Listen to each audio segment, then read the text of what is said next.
Сәлем достар, свой рецепт каналына қош келдіңіздер. Бүгін біз сіздермен барлық мастер-класстарда хит болып жатқан чечилмен жасалынатын королевский салат рецептін үйренетін боламыз. Видео көріп бастамас бұрын видеоның астында подписаться батырмасын басып, каналға тіркеліп алыңыздар. Менің каналымнан сіздер басқа да әртүрлі салаттар, выпечкалардың рецепттерін таба аласыздар. Ал олай болса салатты жасап бастайық. Бұл салат еш нәрсе пісіруді қажет етпейді, тек қана барлық ингредиенттерді әдемі етіп турап, бірге майонезбен араластырып шығасыздар.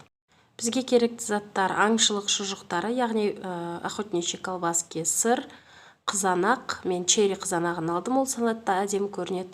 Салат жапырақтары, тұздалған қияр, корнишондар, және чечил керек болады бізге.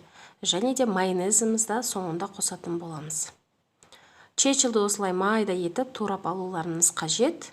Бір-бірінен ажыратып осылай турап аласыздар. Ингредиенттер турап бастайық. Алдымен охотничьи колбаскиді алып, осылай овалды етіп тураймыз, әдемі көріну үшін. Осындай етіп турасаңыздар, салатта әдемі болып тұрады. Егер сіздерде охотничьи колбаска жоқ болса, оның орнына жай колбасаны үш бұрышты етіп, немесе ромб етіп, әртүрлі етіп турасаңыздар болады. Келесі болып салат жапырақтарын аламыз. Салат жапырақтарын пышақпен тураған қарағанда, қолмен осылай майдаласаңыздар, әдемі ерекше болып көрінеді.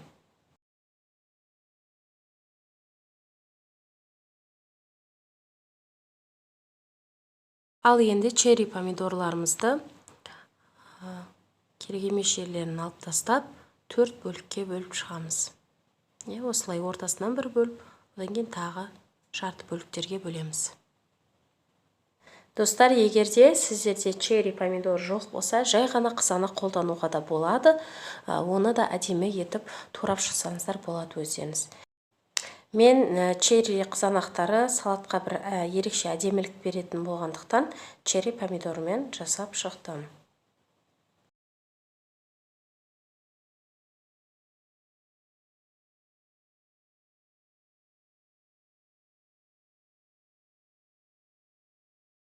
Ал енді ірімшігімізді турайтын боламыз.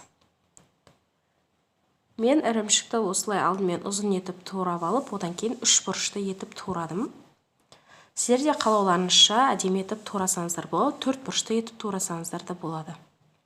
Сырдың кез келген түрін ала аласыздар. Қатты жұмсақ, жаңағы жібіп кетпейтін болса болды. Кез келген процентін, пайыз сырды, кез келген сырдың ірімшіктің түрін ала аласыздар. Достар, осындай 3 бұрышты етіп кестім. Әдемі көрінеді. Салатымызға бір әдемілік беріп тұрады.